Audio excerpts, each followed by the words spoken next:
আসসালামু আলাইকুম রহমতুল্লাহি ওয়া বারাকাতুহু। সবাইকে স্বাগত জানাচ্ছি আমাদের ইংরেজি ক্লাসে। তো আজকে ক্লাসটা খুবই গুরুত্বপূর্ণ, কারণ আমরা আজকে আলোচনা করব সবচেয়ে ইংরেজির গুরুত্বপূর্ণ টপিকস, যেটা টেন্স। ঠিক আছে, যেটাকে বাংলায় বলা হয় কাল। মনে রাখতে হবে, আমরা যখন ফ্রি হ্যান্ড লিখতে যাই কিংবা অন্যান্য বিষয়গুলোকে ইংরেজিতে খুব ভালোভাবে বলতে যাই কিংবা যেটাই করতে যাই না কেন, প্রথম ভিত্তি হিসাবে যে ব্যাপারটা আমার লাগবে সেটা হচ্ছে টেন্স।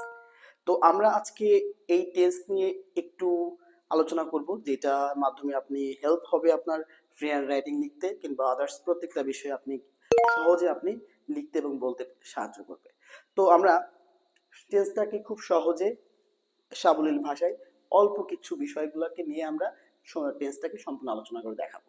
তো দেখবেন আজকে, তো টেন্সের কাকে বলে কি, এগুলো এগুলো আসলে আমাদের খুব বেশি কাজে লাগে না।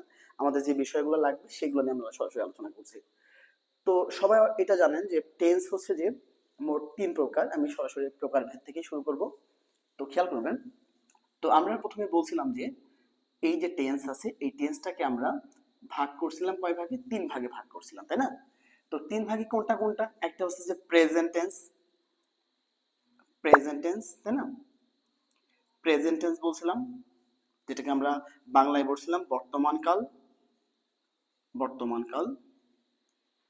পাস্ট টেন্স, পাস্ট টেন্স, যেটাকে আমরা বলছিলাম কি অতীত কাল, তাই না?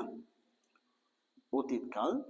এবং আরেকটি টেন্স আছে, সেটা হচ্ছে কি ফিউচার টেন্স, ফিউচার টেন্স, যেটাকে আমরা বলছিলাম কি ভবিষ্যৎকাল। তাহলে কথা হচ্ছে যে আমাদের কিন্তু টেন্সটা মূলত এই 3 প্রকার। তো এই 3 প্রকার টেন্স থেকেই আমাদের টোটালি মোট 4টা করে টেন্স আসছে, যেমন প্রেজেন্ট টেন্সের 4টা, পাস্ট টেন্সের 4টা, ফিউচার টেন্সের 4টা, মোট 3 4 12টা টেন্স আছে সব মিলায়। তো এই 12টা টেন্স থেকেই মূলত আমাদের প্রত্যেকটা বিষয় আসে আর কি। তো আমরা সরাসরি এই টেন্স গুলার যে 4টা করে যে গঠন আছে কিংবা এদের যে একটা উদাহরণ দিয়ে আমরা বোঝানোর চেষ্টা করব কোনটা কি টেন্স। তো আমরা প্রথমে প্রেজেন্ট টেন্সের যে 4টা আছে বা প্রত্যেক টেন্সে যে 4টা করে আছে সেগুলা কি সেটা দেখবো। হ্যাঁ, যেমন ফার্স্ট আমরা বলতে পারি প্রেজেন্ট ইনডিফিনাইট অথবা পাস্ট ইনডিফিনাইট বা ফিউচার ইনডিফিনাইট। ইনডিফিনাইট সবার ক্ষেত্রে কিন্তু হয় ইনডিফিনাইট টেন্স। হ্যাঁ, সেটা হতে পারে প্রেজেন্ট, সেটা হতে পাস্ট, সেটা হতে পারে ফিউচার। প্রত্যেকটারই আমাদের হয় কি ইনডিফিনাইট টেন্স। 2 নম্বর যে ব্যাপারটা আছে সেটা হচ্ছে continuous tense, continuous, continuous tense. হ্যাঁ, যেটা চলমান বলে থাকি, যেটা চলছে এরকম আর কি, বা চলছিল বা চলবে এরকম অর্থ। তারপর পারফেক্ট টেন্স, পারফেক্ট টেন্স, ঠিক আছে? এটা হতে পারে প্রেজেন্ট, হতে পারে পাস্ট, হতে পারে ফিউচার। লাস্ট যেটা আছে সেটা হচ্ছে আমাদের perfect continuous, perfect continuous tense. তাহলে প্রকৃতপক্ষে আমাদের এই 4টা টেন্স কিন্তু সবার ক্ষেত্রে প্রযোজ্য হয়। প্রেজেন্ট হতে পারে কিংবা পাস্ট কিংবা ফিউচার, প্রত্যেক ক্ষেত্রে কিন্তু আমরা এই টেন্সগুলা আসলে আমাদের কাজে লেগে থাকে। তো আমরা এখন ইনডিফিনাইট, কন্টিনিউয়াস, পারফেক্ট কিংবা পারফেক্ট কন্টিনিউয়াস প্রত্যেকটা বিষয়কে আমরা একটু সহজে বলার চেষ্টা করবো, একটু সাথে থাকবেন। তো দেখবেন আমরা প্রথমে আলোচনা যেটা করব সেটা হচ্ছে আমাদের প্রেজেন্ট ইনডিফিনাইট টেন্স। এটা নিয়ে আলোচনা করব, যেটাকে আমরা সিম্পল প্রেজেন্ট বলে থাকি আর কি। তো আমরা বলবো এখন present indefinite, present indefinite tense. হ্যাঁ, তো প্রথম কথা হচ্ছে যে এই যে প্রেজেন্ট ইনডিফিনাইট টেন্স আছে, তাই না, এর সিম্পল একটা গঠন আছে। সেটা কি গঠন? যেটা আছে সেটা এরকম যে একটা সাবজেক্ট থাকবে, একটা ভার্ব থাকবে, যেটা ভার্বের অবশ্যই একটা প্রথম রূপ হবে, অথবা একটা কি থাকবে অবজেক্ট অথবা এক্সটেনশন। হ্যাঁ, তবে একটা কথা বলি, অবজেক্ট আর এক্সটেনশন মোটেই এক জিনিস না। এটা অবশ্য আমাদের পরবর্তী কোনো একটা ক্লাসে আমরা দেখাবো সেটা, অবজেক্ট আর এক্সটেনশনের মধ্যে পার্থক্যটা কোথায়। আচ্ছা, তো এই যে subject plus verb plus object, হ্যাঁ, এটাই কিন্তু বেসিক্যালি আমাদের হচ্ছে প্রেজেন্ট ইনডিফিনাইট টেন্স। এছাড়াও কয়েকটা ভাবে আপনি প্রেজেন্ট ইনডিফিনাইট টেন্সকে চিনতে পারেন, যেটা এরকম হতে পারে চিরন্তন সত্য, চিরন্তন সত্য যে বাক্যগুলো আছে সেইগুলা কিন্তু সব সময় আপনার প্রেজেন্ট ইনডিফিনাইট টেন্স। চিরন্তন সত্য থাকলে প্রেজেন্ট ইনডিফিনাইট। তাছাড়া কোনো যেটা বিখ্যাত কোনো ব্যক্তির উক্তি, হ্যাঁ, বিখ্যাত কোনো ব্যক্তির সত্য উক্তি যেগুলো, হ্যাঁ, বিখ্যাত ব্যক্তিদের যে সব উক্তিগুলো আছে, হ্যাঁ, সেগুলো কিন্তু একটা প্রেজেন্ট ইনডিফিনাইট টেন্সে যায়। তো যাই হোক, এটা হচ্ছে বেসিক কথা। আরেকটা কথা আছে এখানে, সেটা হচ্ছে যে ডু ডাজ থাকতে পারে, হ্যাঁ, যদি কখনো হয় ডু অথবা ডাজ যদি থাকে, তাহলে সেক্ষেত্রেও কিন্তু আমাদের প্রেজেন্ট ইনডিফিনাইট টেন্সটা কিন্তু এখানে হবে। এই হচ্ছে আমাদের প্রেজেন্ট ইনডিফিনাইট চেনার বেসিক কিছু নিয়ম, হ্যাঁ, চিরন্তন সত্য বাক্য, বিখ্যাত ব্যক্তিদের উক্তি, ডু বা ডাজ থাকা, ইত্যাদি ইত্যাদি। তো এখন আমরা এর কিছু উদাহরণ দিয়ে দেখাই, তাহলে আপনি বুঝতে পারবেন কিভাবে আসলে, হ্যাঁ। চিরন্তন সত্য বাক্যটা আমরা দিয়ে বোঝাই, যেন আমি উদাহরণ দিয়ে বলি একটা। আমরা বললাম the earth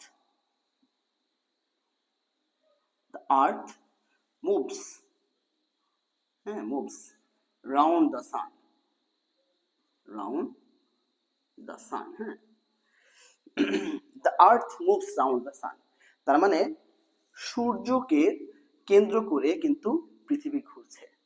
তো এটা কিন্তু একটা চিরন্তন সত্য কথা, হ্যাঁ।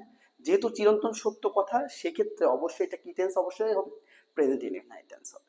তার মানে যেগুলা চিরন্তন সত্য কথা, সেগুলো অবশ্যই প্রেজেন্ট ইনডিফিনাইট টেন্স হবে। একটা কথা মনে রাখতে হবে যে এই যে ভার্বটা আছে মুভ, এটাতে কিন্তু এস বাই এস যুক্ত হয়েছে, এটা একটু খেয়াল করতে হবে, হ্যাঁ। তাহলে সেগুলো আমরা প্রেজেন্ট ইনডিফিনাইট টেন্স ইজিলি বলতে পারি, হ্যাঁ। আবার এমন হয়, যদি বলি he he makes, he makes a cake. তো আমরা এই যে মেক্স, হি আছে আর মেক্স আছে না, হি একটা থার্ড পারসন সিঙ্গুলার নাম্বার। তো আমরা সবাই জানি যে থার্ড পারসন সিঙ্গুলার নাম্বার থাকলে কিন্তু পরের যে ভার্ব থাকে এর সাথে এস বা ইএস যুক্ত হয়। তাহলে এইরকম এস বা ইএস যুক্ত হওয়ার যে ব্যাপারগুলো আছে, সেগুলো কিন্তু আমাদের কি হয়, এটা প্রেজেন্ট টেন্স হয়। এটা হচ্ছে বিষয়। আরেকটা যদি আমরা বলি 3 নাম্বার, আকবর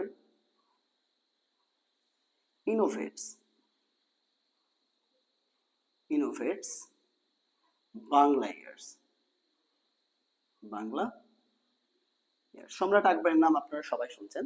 তো এই যে সম্রাট আকবর, উনি কিন্তু এই যে বাংলা যে বছর ইনি কিন্তু চালু করে, এটা কিন্তু একটা চিরন্তন সত্য কথা, তাই না? ওই জন্য আমরা বলছিলাম এই যে ইনোভেটস আছে না, এটা চালু করার অর্থে বোঝাই। তো ইনোভেটস এর একটু খেয়াল করবেন ইএস যুক্ত আছে, তার মানে এটা কিন্তু একটা প্রেজেন্ট ইনডিফিনাইট টেন্স। তার মানে আমি আশা করি এই যে 3টা উদাহরণ দিলাম, আপনি ইজিলি আপনি বুঝতে পারছেন যে এটা কিভাবে আসলে এটা হয়। যে সাবজেক্ট, একটা সাবজেক্ট, একটা ভার্বের প্রথম রূপ, একটা অবজেক্ট বা এক্সটেনশন থাকে। তো এইটাই হচ্ছে আমাদের প্রেজেন্ট ইনডিফিনাইট টেন্সের সহজ উপায়। আমি আশা করি আপনি প্রেজেন্ট ইনডিফিনাইটটা বুঝতে পারছেন। তো আমরা এখন নেক্সট টেন্সে চলে যাব, 2 নাম্বার যেটা, সেটা আমরা আলোচনা করব প্রেজেন্ট কন্টিনিউয়াস টেন্স, হ্যাঁ। এবার কথা বলবো আমরা যেটা নিয়ে, সেটা হচ্ছে আমাদের প্রেজেন্ট কন্টিনিউয়াস টেন্স। তো প্রথমে লিখি প্রেজেন্ট কন্টিনিউয়াস টেন্স, যেটা চলমান অর্থে, হ্যাঁ, বর্তমান চলমান অর্থে প্রকাশ করে, সেটা কিন্তু প্রেজেন্ট ইনডিফিনাইট টেন্স। তো আমি একটু প্রথমে গঠনটা বলি, এই গঠনটা স্ট্রাকচারটা কি আসলে। এর গঠনটা আসলে এরকম হবে যে একটা সাবজেক্ট থাকবে প্লাস এম অথবা ইজ থাকবে অথবা আর থাকবে, তারপরে কিন্তু ভার্বের সাথে কিন্তু আইএনজি যুক্ত হবে, তারপরে একটা অবজেক্ট অথবা এক্সটেনশন, ঠিক আছে? তো এরকম, তাহলে সাবজেক্ট প্লাস এম ইজ আর থাকবে, তারপর ভার্বের সাথে কিন্তু আইএনজি যুক্ত হবে, তারপর কিন্তু অবজেক্ট বা এক্সটেনশন থাকবে। আমরা যেমন বলতে পারি, এরকম বলতে পারি, আমরা উদাহরণ যদি দিই, আমরা বলতে পারি দে দে আর প্লেইং ক্রিকেট, হ্যাঁ। তো এখন এই বাক্যটাতে আমরা একটু খেয়াল করি। তো এই যে দে আমরা বসাইছিলাম, তাই না, এই যে দে, দে কিন্তু একটা সাবজেক্ট। দে কিন্তু একজন না, অনেক অর্থে বোঝায়, আর অনেক যখন ব্যক্তি বোঝাবে তখন কিন্তু অবশ্যই আর হবে, হ্যাঁ। একজন যখন বোঝায় সেক্ষেত্রে ইজ হবে অথবা এম হবে। যেমন আমার নিজের ক্ষেত্রে যদি বলি, আমি আই থাকলে আমাদের এম বসাবো আমরা, ঠিক আছে। যেমন আমি বলি I am I am playing cricket, একই ধরনের বাক্য, কিন্তু এখানে এম হয়েছে কারণ আমার নিজের ক্ষেত্রে, ঠিক আছে, ফার্স্ট পারসন, সেক্ষেত্রে আমাদের এম ব্যবহার করা হবে। কিন্তু যদি এখানে থার্ড পারসন প্লুরাল নাম্বার থাকে, যেমন তারা কিংবা অনেকজন অর্থে প্রকাশ করে, তাহলে সেক্ষেত্রে কিন্তু আর হবে, হ্যাঁ, একটু বুঝে দিতে হবে, এটা আন্দাজ দিলে কিন্তু হবে না। কিন্তু আমি যদি বলি হি ইজ প্লেইং, হ্যাঁ, হি ইজ প্লেইং ক্রিকেট, তাহলে একটা জিনিস খেয়াল করতে হবে, যে আমি যখন বললাম যে হি ইজ, হির পরে সবসময় কিন্তু ইজ হবে। থার্ড পারসন সিঙ্গুলার নাম্বার থাকলে সেগুলোর পরে সেক্ষেত্রে আমাদের ইজ ব্যবহার করতে হবে। তো এই হচ্ছে ব্যাপার, যে প্লুরাল থাকলে আর, নিজের ক্ষেত্রে বললে অ্যাম, এবং সিঙ্গুলার নাম্বার কিন্তু থার্ড পারসন সিঙ্গুলার নাম্বার এরকম থাকলে হি সি থাকলে এক কথায় এগুলোর ক্ষেত্রে ইজ ব্যবহার করা হয়। তো ব্যাপারটা এরকম। তো প্রথমে আমরা সাবজেক্ট হিসাবে দে, আই, হি এগুলো সব সাবজেক্ট। তো এই যে এম এজ আর এর মধ্যে আমাদের যেগুলো ব্যবহার করে আমরা একটা ভার্বের সাথে আইএনজি, আমরা প্লের সাথে সব সময় আইএনজি যুক্ত করছি, সব জায়গায় আইএনজি যুক্ত করছি। আর অবজেক্ট বা এক্সটেনশনের ব্যাপারটা কিন্তু সম্পূর্ণ আলাদা। অর্থাৎ এই যে 1 2 3 4 চারটা পার্ট, 1 2 3 4 চারটা পার্ট, এইভাবে কিন্তু আমি ইজিলি প্রেজেন্ট কন্টিনিউয়াস টেন্স যে ব্যাপারটা সেটা কিন্তু খুব সহজেই কিন্তু এটা নির্ণয় করতে পারি। তো আমি আশা করি আপনি প্রেজেন্ট কন্টিনিউয়াস টেন্সটা বুঝতে পারছেন।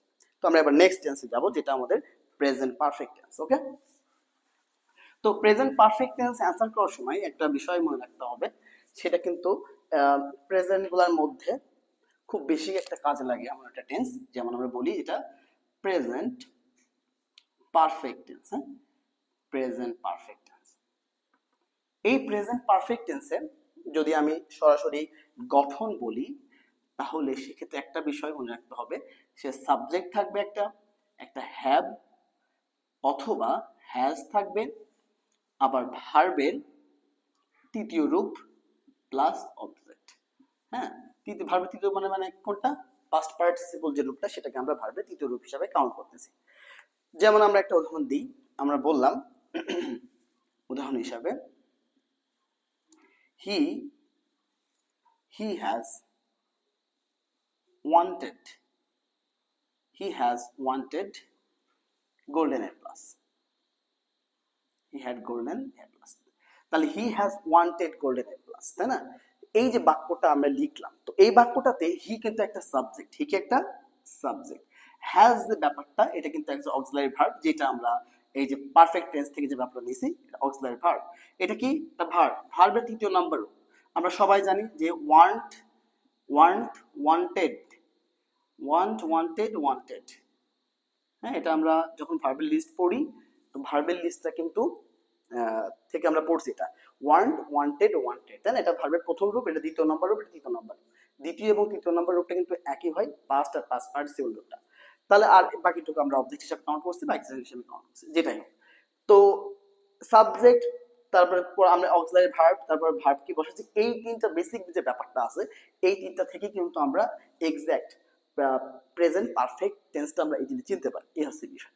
তারপরে আমরা এরকম লিখতে পারি, আমি যদি যদি বলি আরেকটা উদাহরণ যদি দিই, she has she has made, হ্যাঁ, she has made a cup of tea, she has made a cup of tea, এই একটা উদাহরণ দিলাম আমরা। হ্যাঁ, she কিন্তু একটা সাবজেক্ট, has আমরা বসাইছি, she has made, make, made, made, তাই না? এটাও কিন্তু একটা V3, the a cup of টি।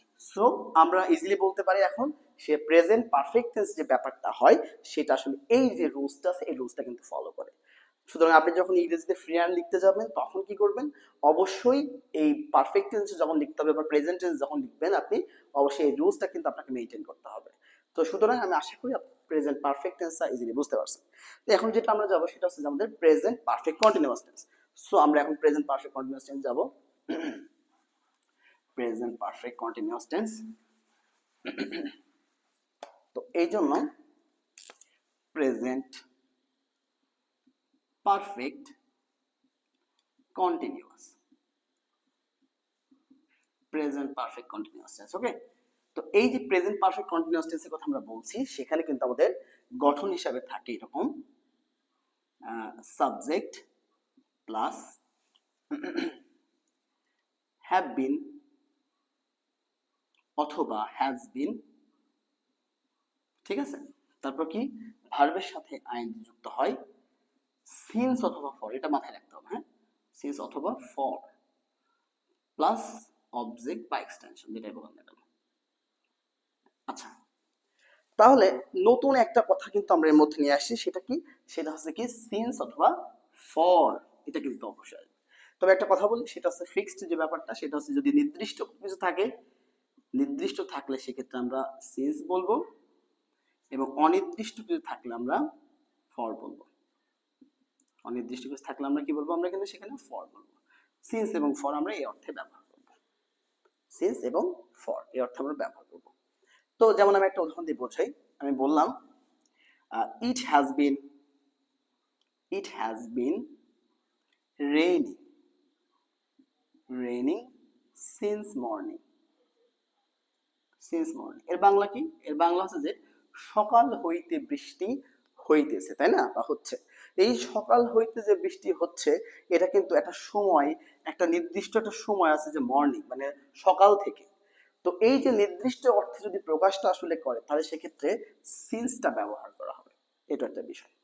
আবার আপনি যদি কোনো ফরের কথা বলেন, তাহলে আমি এরকম বলতে পারি যে ফর যখন বলবো আমরা, সেটা বলতে পারি he has been reading for 2 hours। আমি বলতে পারি he has been reading for 2 hours, তাই না?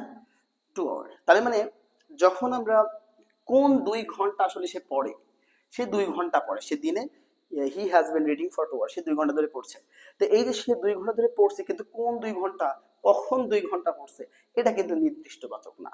তাহলে সেক্ষেত্রে অনির্দিষ্ট অর্থে আমরা কি বসাবো? আমরা অনির্দিষ্ট অর্থে আমরা ফর বসাবো। তাহলে এই গেল আমাদের সিন্স ফরের যে ব্যাপার। সেক্ষেত্রে এই দুইটা নিয়ম কিন্তু আপনাকে একটু ফলো করতে হবে, তাহলে কিন্তু আপনি ইজিলি বুঝতে পারবেন। তাহলে আমাদের কি হলো, প্রেজেন্ট পারফেক্ট কন্টিনিউয়াস টেন্সে কি হয়, সেক্ষেত্রে সিন্স এবং ফর এই ব্যাপারটা আসে। সাবজেক্ট হিসাবে তো আমরা যেকোনো একটা বসাতেই পারি, হ্যাভ বিন অথবা হ্যাজ বিন একটা বসাবো, ভার্বের সাথে আইএনজি, সিন্স অথবা ফর, তারপর অবজেক্ট বেসড নেশন। এই হচ্ছে আমাদের প্রেজেন্ট পারফেক্ট কন্টিনিউয়াস টেন্সের কথা। আমি আশা করি আপনারা এটা বুঝতে পারছেন। এবার আমরা যে ব্যাপারটাতে আসবো সেটা হচ্ছে পাস্ট ইনডিফিনিট টেন্স। যেটার কথা বলবো, এটা আমরা পাস্ট ইনডিফিনিট টেন্সের কথা বলবো। একটু খেয়াল করবেন, যখন পাস্ট ইনডিফিনিট টেন্সের আমরা কথা বলবো, past indefinite tense, past indefinite টেন্সে হয় কি, সেটা হচ্ছে আমাদের গঠনে থাকে subject plus V2 plus object. V2 মানে কত, ভার্বের যে পাস্ট ফর্মটা আছে না, 2 নম্বর যে ফর্মটা আছে, সেটা কিন্তু এটা V2 হয়, ঠিক আছে? তো একটু খেয়াল করতে হবে, যেটা আমি বলি এরকম, হি হি হি প্লেড ফুটবল, তাই না? He played football. যদি আমরা বলি, তাহলে এটা হচ্ছে সাবজেক্ট, এটা একটা ভার্বের দ্বিতীয় রূপ, এটা কি একটা অবজেক্ট। দ্যাট মিনস আমাদের যখন আমরা এটা উত্তর বলবো, তখন কিন্তু এই যে এই রুলসটা কিন্তু আমাদের ফলো করতে হচ্ছে। তো আমরা হি প্লেড ফুটবল, এটা কিন্তু আমরা করতে পারছি। তারপর বললাম আই ওয়ান্টেড এ প্লাস, আমি এ প্লাস চেয়েছিলাম। তাহলে এখানে সাবজেক্ট, একটা ভার্ব টু, তার মানে এই যে ব্যাপারটা আছে, সেটা কিন্তু আমরা ইজিলি পাস্ট ইনডিফিনাইট টেন্সটাকে এই ফরম্যাটে নিয়ে আসতে আমরা পারি। তো আমি আশা করি আপনি পাস্ট ইনডিফিনাইট টেন্স যে ব্যাপারটা, আমি সংক্ষেপে খুব সহজে এটা বোঝাতে পারছি। এবার আমরা আসবো পাস্ট কন্টিনিউয়াস টেন্সের যে ব্যাপারটা, সেখানে আমরা আসবো। হ্যাঁ, পাস্ট কন্টিনিউয়াস টেন্স, একটু খেয়াল করবেন। পাস্ট কন্টিনিউয়াস টেন্স যে ব্যাপারটা আমরা বলবো, সেটা আসলে শুরু করবো আমরা পাস্ট কন্টিনিউয়াস।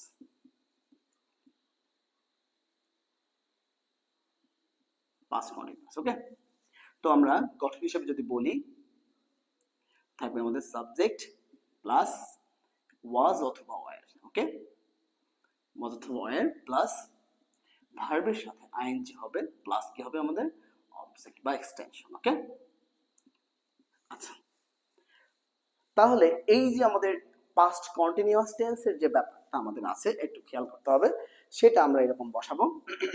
একটা উদাহরণ দিই, আমরা বললাম they were going to market, তাই না?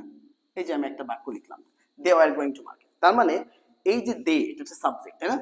তারপর ওয়াজ অথবা ওয়ার, আমরা বললাম যে যখনই অনেকে অর্থে বসবে, তখন কিন্তু ওয়াজ হবে না, একাধিক মানে প্লুরাল যখন বসবে, তখন কিন্তু ওয়ার হবে।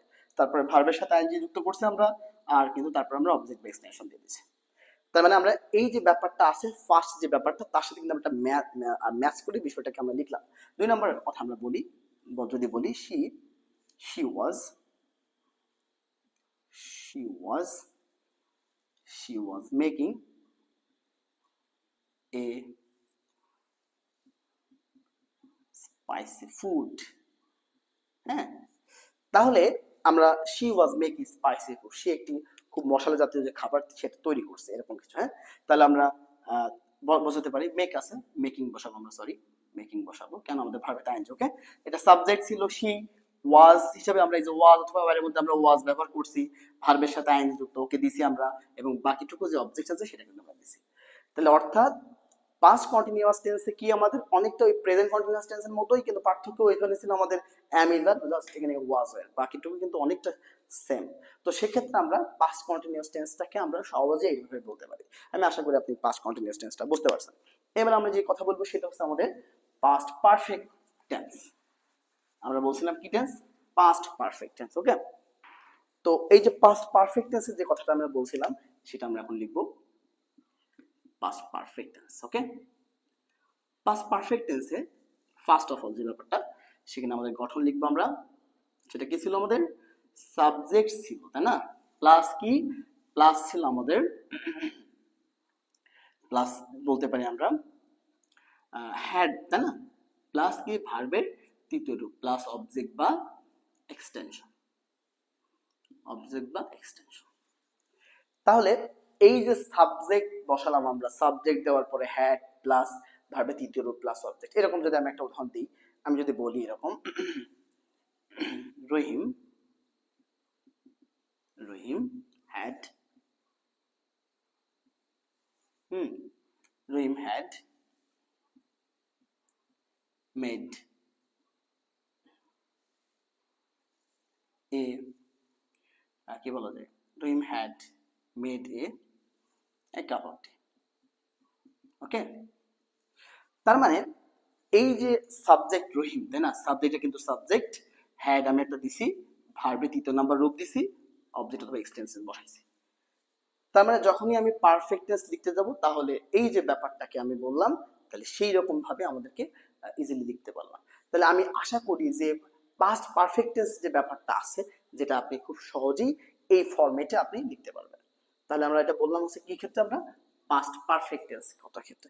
এবার আমরা যেটা বলবো সেটা হচ্ছে যে পাস্ট পারফেক্ট কন্টিনিউয়াস এর ক্ষেত্রে, পাস্ট পারফেক্ট কন্টিনিউয়াস এর ক্ষেত্রে একটু খেয়াল করবেন। Past perfect continuous, past perfect continuous. আচ্ছা, সেটা কি? সেটা আমরা বলতে পারি গঠনের মধ্যে বলতে পারি এভাবে, সেটা ছিল আমাদের এরকম সাবজেক্ট প্লাস আমরা বলতে পারি হ্যাড বিন। হ্যাঁ, হ্যাড বিন, আগেরটা ছিল হ্যাড, এবার কিন্তু হ্যাড বিন। ওকে, প্লাস ভার্বের সাথে আইএনজি প্লাস সিন্স অথবা ফর, এখানেও কিন্তু সেটা, হ্যাঁ, সিন্স অথবা ফর প্লাস অবজেক্ট বা এক্সটেনশন। ঠিক আছে, তো আমরা অলরেডি নির্দিষ্ট অনির্দিষ্ট যে ব্যাপারটা সেটা আমরা বুঝতে পারছি। আচ্ছা, তো আমি একটা উদাহরণ দিই, আমি বলি 1 নাম্বার, আই আই অথবা he had been learning, he had been learning English, he had been learning English for 2 hours, তাই না? তাহলে আমি বললাম যে he had been learning English for 2 hours, সে 2 ঘন্টা ধরে ইংরেজি শিখতে যাচ্ছিল, পাস্ট টেন্সে যেহেতু। ওকে, তাহলে এখানে সাবজেক্ট হি, আমাদের হ্যাড বিন যে ব্যাপারটা এটা তো আমরা দিছি, ঠিক আছে? তো তারপর আছে আমাদের ভার্বের সাথে আইএনজি আমরা দিছি, এটা আমরা এক্সট্রা হিসাবে সিন্স অথবা ফর এর মধ্যে আমরা ব্যবহার করছি, আমরা একটা অবজেক্ট ব্যবহার করছি। তাহলে আমরা দেখতে পাচ্ছি যে এইভাবে এই যে ব্যাপারটাকে আমরা বললাম সাজাই লেখাটা এখানে ইম্পর্টেন্ট। তাহলে আপনি যখন পাস্ট টেন্সের উত্তর লিখতে যাচ্ছেন, তাহলে একটা বিষয় আপনাকে ক্লিয়ার করতে হবে যে যখন কোনো ফ্রি হ্যান্ড রাইটিং লিখতে হয়, কোনো একটা স্টোরি রাইটিং লিখতে হয়, ম্যাক্সিমাম কিন্তু আমাদের পাস্ট টেন্সে লিখতে হয়। তো পাস্ট প্রেজেন্টে একরকম যদি করে ফেলি তাহলে সেক্ষেত্রে একটু ঝামেলা হতে পারে। তো আগে গল্পটা বুঝে সেই রকম ভাবে ফ্রি হ্যান্ডটা যখন অ্যাপ্লাই করা হবে, অবশ্যই যাতে এই টেন্সের যে ব্যাপারগুলো আছে এগুলো ঠিক থাকে। তাহলে আমি আশা করি এই পাস্ট যে ব্যাপারগুলো আছে পরবর্তীতে আপনি এই রুলসগুলো ইউজ করে পাস্টের ব্যাপারটা আপনি ক্লিয়ার করতে পারবেন। তো আমরা এখন আলোচনা করবো যেটা ফিউচার টেন্স নিয়ে। ওকে, তো ফিউচার যে ব্যাপারটা আমি বলবো সেটা হচ্ছে যে ফিউচার ইনডিফিনাইট নিয়ে কথা বলবো প্রথমে। Future indefinite tense. ওকে, তো ফিউচারে যে ব্যাপারটা আমি বলি, future indefinite, future indefinite tense একটু খেয়াল করবেন। ফিউচার ইনডিফিনাইট টেন্সটা কি আসলে, তাই না? ভবিষ্যৎ, বর্তমান, মানে যেটা একদম ভবিষ্যতের জেনারেল মোড যেটাকে বলা যায়। তো আমরা গঠন হিসাবে যখন আমরা বলবো এটাকে, আমরা বলবো এরকম সাবজেক্ট প্লাস শ্যাল অথবা উইল থাকবে, তারপরে ভার্বের প্রথম রূপ থাকবে প্লাস অবজেক্ট বা এক্সটেনশন থাকবে। ঠিক আছে, তার মানে শ্যাল অথবা উইল থাকবে। আমরা যখন প্রেজেন্ট ইনডিফিনাইট শিখছিলাম সেখানে কিন্তু কোনো রকম অক্সিলারি ভার্ব ছিল না, ডু ডাজ কে নিয়ে আসতে হচ্ছিল কিংবা এস বা ইয়ে যুক্ত করতে হচ্ছিল, পাস্টে কিন্তু সরাসরি ভার্বের দ্বিতীয় নম্বরের উপর ছিল। কিন্তু ফিউচার যখন ইনডিফিনাইট আমি করতে যাচ্ছি তখনই কিন্তু একটা বিষয় একদম লক্ষণীয়, সেটা কিন্তু শ্যাল অথবা উইলের ব্যাপারটা কিন্তু আসছে, অক্সিলারি ভার্ব আছে। যেমন কি I will go, I will go, তাই না? এটা সিম্পল একটা ওয়ার্ড হতে পারে। তো সেন্টেন্স হতে পারে এরকম ভাবে যে আমি, আইটা হচ্ছে কি সাবজেক্ট, ঠিক আছে? তাহলে এই সেন্টেন্সটাতে আই হচ্ছে সাবজেক্ট, শ্যাল অথবা উইল মধ্যে একটা ইউজ করছি, আর এখানে কিন্তু আমরা একটা ভার্ব ব্যবহার করছি। এখানে যদি আমাদের কিছু অবজেক্ট আমি ব্যবহার করিনি, আপনি করতে পারেন I will go to school অথবা কলেজ, হ্যাঁ, অথবা কলেজ, যেটাই হোক। হ্যাঁ, তো ব্যাপারটা এরকম যে আমাদের যে টোটাল যে ফরম্যাটটা আছে, তার ফরম্যাটটা আমাদেরকে মেনে চলতে হবে, তাহলে আপনি খুব ইজিলি সব প্রশ্নগুলাই সঠিকভাবে উত্তর করতে পারবেন। তো আমি আশা করি আপনি পাস্টের যে ব্যাপারটা আছে এটা কিন্তু ক্লিয়ার হয়েছে, ফিউচারের যে ব্যাপারটা ইনডিফিনাইটের ব্যাপার আছে এটা ক্লিয়ার হয়েছে। তারপর আমি একটা রোজ আরেকটা উদাহরণ দিয়ে দিই এখানে। আমি বললাম শি, হ্যাঁ, she shall, she will cook food for me, she will cook for me, সে আমার জন্য, she will cook food for me, সে আমার জন্য কি রান্না করবে, সে আমার জন্য রান্না করবে। এটা কিন্তু একটা ফিউচার ইনডিফিনাইট টেন্স। ওকে, এটা সাবজেক্ট, এটা অক্সিলারি ভার্ব, এটা ভার্ব, এটা আমাদের বাকিটুকু অবজেক্ট এক্সটেনশন। তো আমি আশা করি আপনি এই ফরম্যাটে ফিউচার ইনডিফিনাইট যে ব্যাপারটা আছে সেটা কিন্তু ইজিলি লিখতে পারবেন। তো আমাদের ফিউচার ইনডিফিনাইট এখানে আমরা শেষ করছি। তো আমাদের এবার আসছে ফিউচার কন্টিনিউয়াস টেন্স। ওকে, ফিউচার কন্টিনিউয়াস টেন্স। তো আমরা দেখব future continuous, future continuous tense. তো এই যে ফিউচার কন্টিনিউয়াস টেন্সের কথা বললাম, তো আমি যদি গঠনের কথা বলি, তো প্রথমে আমাদের আসবে এরকম সাবজেক্ট প্লাস শ্যাল বি অথবা কি বলবো আমরা এখানে উইল বি। ওকে, তারপর কি ভার্বের সাথে আইএনজি, কন্টিনিউয়াস থাকলেই কিন্তু আইএনজি, সেটা হতে পারে present continuous, past continuous, future continuous, present perfect continuous, past perfect continuous, future perfect continuous. Continuous মানেই কিন্তু ভার্বের আইএনজি, সহজ কথা। যখনই আমি কন্টিনিউয়াস নিয়ে কথা বলবো তখনই ভার্বের সাথে আইএনজি ব্যাপারটা হবে। তাহলে আমাদের এটা কি লিখবো আমরা, অবজেক্ট অথবা এক্সটেনশন। ওকে, তাই আমরা এটা বলবো। বলার পরে নেক্সট যে কথা আমি বলি, আমরা বললাম যে দে, অথবা বলি আমরা they will be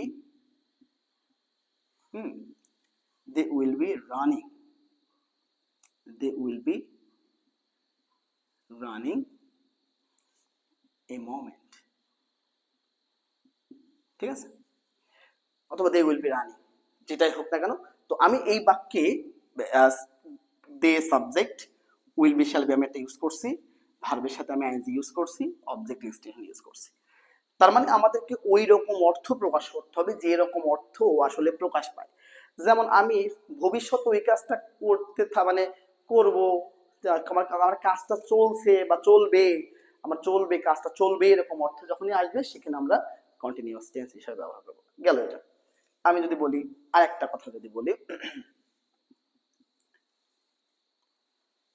I shall be, I will be, I will be going there, I will be going there, এটাও কিন্তু সেম সাবজেক্ট, একটা শ্যাল বি উইল বির মধ্যে একটা লিখছি আমরা ভাবে আইএনজি প্লাস অবজেক্ট এক্সটেনশন। তাহলে কথা হচ্ছে যে আমাদের যে ব্যাপারটা সেটা হচ্ছে আমরা এই রুলস যে ব্যাপারটা থাকে ওইটার মধ্যে করে কিন্তু এইভাবে লিখছি, হ্যাঁ। তবে যখন আমরা কথা বলতে যাই, যদিও বা কথা বলার সময় টেন্স অতটা না মানলেও হয়, এক একজন এক এক রকম স্টাইলে কথা বলে, কেউ আমেরিকান স্টাইলে কথা বলে, কেউ ব্রিটিশ স্টাইলে কথা বলে, যেটাই বলুন না কেন, সেক্ষেত্রে যখন আমরা বাঙালি, তো আমরা বাঙালি, আমরা টেন্সটা আসলে ফলো করি, আমরা টেন্স ফলো করি বলি, কিন্তু বাইরের দেশে ওরা তো টেন্স ফলো করে কথা বলে না। কিন্তু সেন্টেন্স মেকিং এর সময় সেক্ষেত্রে যাতে একটা সুন্দর গোছানো সেন্টেন্স হয়, সেক্ষেত্রে এই টেন্সের বিষয়গুলো কিন্তু অবশ্যই থেকে মানতেই হবে। না হলে সেক্ষেত্রে আপনি কিন্তু ফ্রি হ্যান্ডে ভালো মার্ক পাবেন না পরীক্ষাতে। যখন আমরা ফ্রি হ্যান্ড লিখি এগুলো ভালো কিন্তু করা সম্ভব না।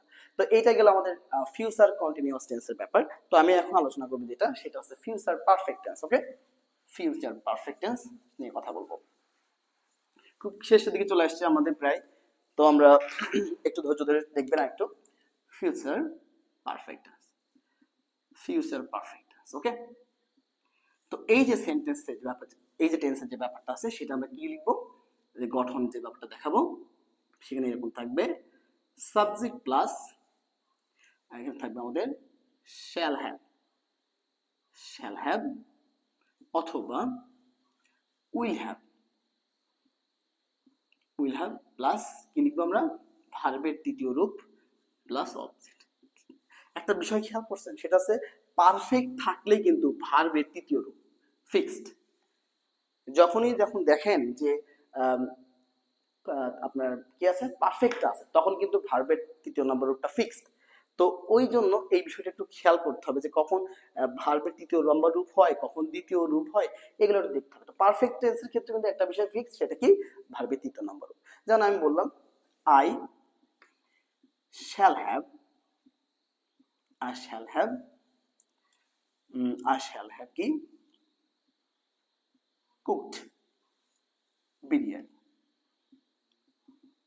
হ্যাঁ, তো এই যে একটা বাক্য লিখলাম আমি, তাই না, একটা সেন্টেন্স লিখলাম, তো এখানে আইটা কিন্তু এখানে সাবজেক্ট, শ্যাল হ্যাভ আমি ইউজ করছি এখানে, কুকড ভাবে তৃতীয় নম্বর রূপ, আর অবজেক্ট হিসেবে আমরা এটা ইউজ করছি।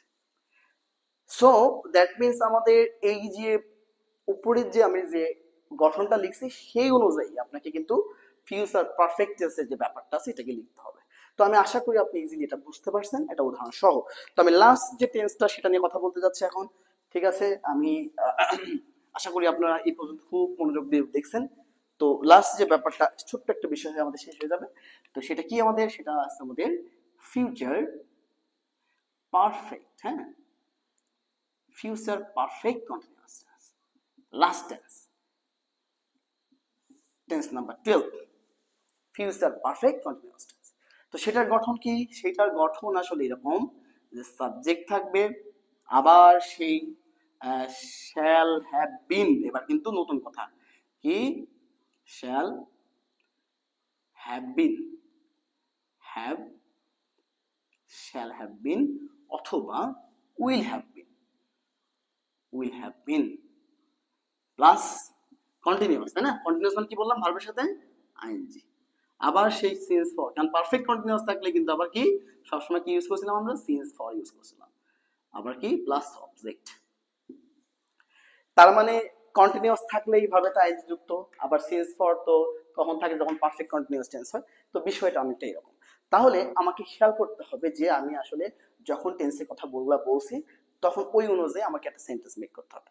যেন আমি বলি, আমি বললাম I shall have bin, I shall have been